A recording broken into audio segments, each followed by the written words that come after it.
Assalamualaikum warahmatullahi wabarakatuh.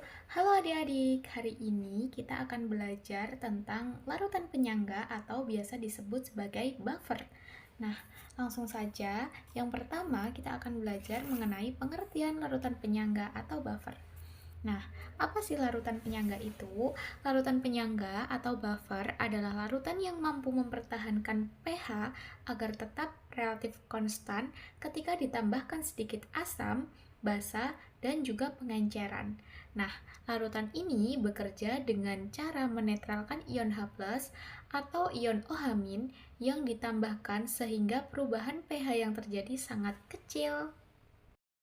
Oke, selanjutnya kita akan belajar mengenai komponen larutan penyangga, di mana dalam larutan penyangga atau buffer tersusun atas dua komponen utama, yaitu asam lemah dan garamnya, atau biasa disebut sebagai basa konjugasi, dan yang kedua adalah basa lemah dan garamnya, yang biasa disebut sebagai asam konjugasi. Oke, kita bahas dulu yang buffer asam. Nah, buffer asam terdiri atas asam lemah yang biasa simbolnya adalah Ha dan juga garam yang mengandung basa konjugasinya yang biasanya simbolnya adalah amin. Nah, contohnya adalah CH3COOH dan juga CH3COONA, di mana CH3COOH ini sebagai asam lemah, sedangkan CH3COONA ini sebagai garamnya atau basa konjugasinya. Dan yang kedua adalah buffer basa atau larutan penyangga basa. Buffer basa ini terdiri atas basa lemah yang biasa simbolnya adalah B, kemudian ada juga garam yang mengandung asam konjugasinya atau simbolnya biasanya adalah BH+. Nah, contoh dari basa atau buffer basa ini adalah NH3 dan juga NH4Cl, di mana NH3 ini sebagai basa lemah, kemudian NH4Cl ini sebagai garamnya. Nah, basa lemah menghasilkan sedikit ion OH-, sedangkan garamnya menghasilkan ion BH+ yang akan menetralkan kelebihan OH-. Oke, selanjutnya kita akan belajar mengenai cara kerja larutan penyangga. Nah, yang pertama, jika ditambahkan asam atau H+, ion amin dari garam akan bereaksi dengan H+ membentuk Ha. Nah, contoh reaksinya seperti ini ya. Amin plus H+ menjadi Ha. Akibatnya, konsentrasi H+ bebas tidak banyak bertambah sehingga pH relatif tetap. Kemudian, yang kedua, jika ditambahkan basa atau OH-. Nah, asam lemah atau Ha akan bereaksi dengan OH- membentuk amin dan H2O. Nah, reaksinya seperti ini. Nah, akibatnya konsentrasi OH- berkurang sehingga pH tidak berubah drastis. Nah, sehingga pH-nya tidak berubah jauh. Oke, selanjutnya adalah sifat-sifat larutan penyangga. Yang pertama, pH relatif tetap saat ditambah sedikit asam dan juga sedikit basa. Artinya, dia bisa mempertahankan pH-nya ketika ada penambahan suatu asam atau basa.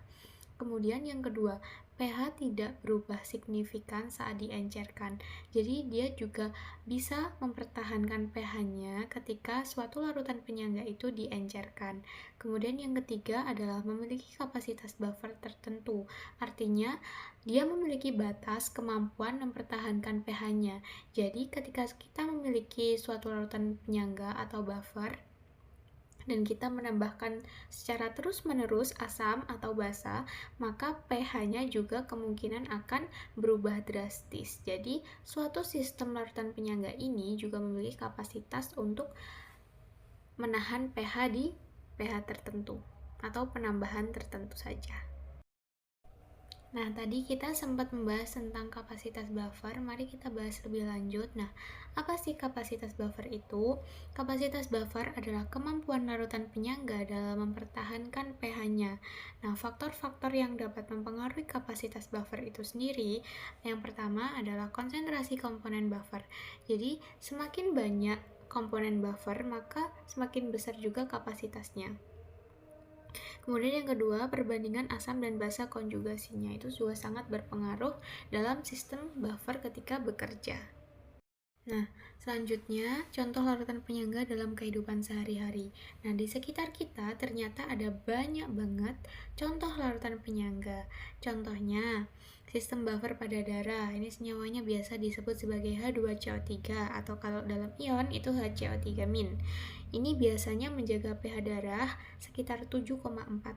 Nah, kemudian yang kedua, produk farmasi dan kosmetik. Ini menjaga stabilitas pH agar tidak merusak kulit kita ketika kita gunakan produknya ya. Terus yang ketiga, larutan infus. Ini juga menyesuaikan dengan pH tubuh. Terus yang keempat, industri makanan dan minuman menjaga rasa dan kestabilan produk. Nah, dalam industri makanan atau minuman ini, contoh produknya bisa saya sebutkan. Ini adalah Sprite, itu dimana ada buffer karbonat dan juga ada Listerine, itu ada buffer di dalamnya. Kemudian ada juga yang produk dalam kosmetik, itu ada namanya Aise, merek Aise, itu cairan softline yang biasa kita gunakan untuk merendam softline kita yang setelah kita gunakan. Nah, untuk lebih jelasnya, saya akan menjelaskan salah satu dari contoh dalam kehidupan sehari-hari tentang buffer. Nah, kita ambil satu produk yaitu Listerine, dimana kita sering menggunakan produk ini dalam kehidupan sehari-hari ya. Ini ternyata di dalam Listerine itu terdapat buffer benzoat. Nah, dimana senyawa benzoat itu kita sebut sebagai C6H5COH. Nah, ini bagaimana reaksi dalam suatu sistem buffer benzoat itu terjadi? Nah, sebelum dimasukkan dalam produk Listerine ini, asam benzoat akan bereaksi dengan basa yaitu NaOH, natrium hidroksida, menjadi C6H5CONa atau natrium benzoat atau garamnya. Nah, di sini reaksinya juga menghasilkan H2O atau air. Nah, gimana suatu sistem itu bisa berjalan ketika ditambah suatu asam dan juga sedikit basa? Ketika ion benzoat C6H5CO ditambah dengan sedikit asam H+, itu akan bereaksi menghasilkan asam benzoat yaitu C6H5COOH. Sedangkan ketika direaksikan dengan OH- atau ditambah sedikit basa C6H5COOH atau asam benzoat itu akan bereaksi menjadi ion benzoat atau C6H5COO- dengan menghasilkan H2O. Oke, selanjutnya kita akan membahas mengenai cara kerja buffer. Di sini saya punya contoh sistem buffer dari sitrat. Nah, kita akan membuat buffer sitrat itu dari dua bahan. Yang pertama ada perasan jeruk lemon atau ini bisa mengandung asam sitrat. Yang kedua adalah natrium bikarbonat, nah yang terkandung dalam baking soda. Nah, ketika kita campurkan dua bahan ini, apa yang akan terjadi? Jadi, asam sitrat akan bereaksi dengan natrium bikarbonat. Nah, natrium bikarbonat ini akan menetralkan asam sitrat menjadi ion sitrat. Nah, jadi asam sitrat akan bereaksi sebagian dengan natrium bikarbonat menghasilkan ion sitrat. Nah, di mana asam sitrat dan ion sitrat ini yang akan menjadi buffer sitrat, di mana asam sitrat sebagai asam lemah dan juga basa konjugasinya yaitu ion sitrat. Oke, jadi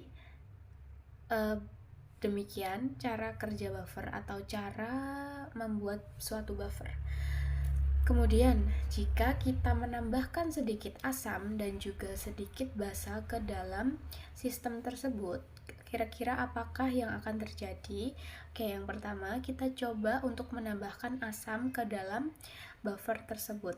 Ketika kita menambahkan asam, ion sitrat yang ada di dalam suatu sistem tersebut akan menangkap atau bereaksi dengan H+ yang kita tambahkan dan menjadi asam sitrat. Nah, disinilah yang menyebabkan suatu pH dalam larutan buffer tersebut tidak cepat menaikkan atau menurunkan suatu pH karena asam yang direaksikan dengan sistem buffer tersebut H+ yang bereaksi akan ditangkap oleh ion sitrat sehingga dia menghasilkan asam sitrat.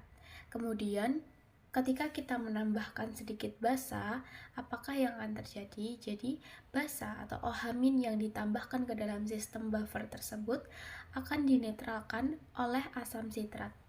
Nah, asam sitrat tersebut kemudian akan menjadi ion sitrat dan juga H2O. Jadi inilah yang disebut sebagai sistem. Ketika ditambahkan sedikit H+ atau asam dan juga ohamin, dia bereaksi dengan senyawa-senyawa yang ada di dalamnya, menghasilkan senyawa yang serupa di dalamnya.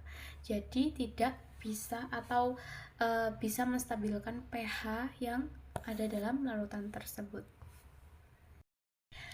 Dari materi buffer yang sudah saya sampaikan, dapat disimpulkan bahwa larutan penyangga merupakan larutan yang mampu mempertahankan pH agar tetap stabil.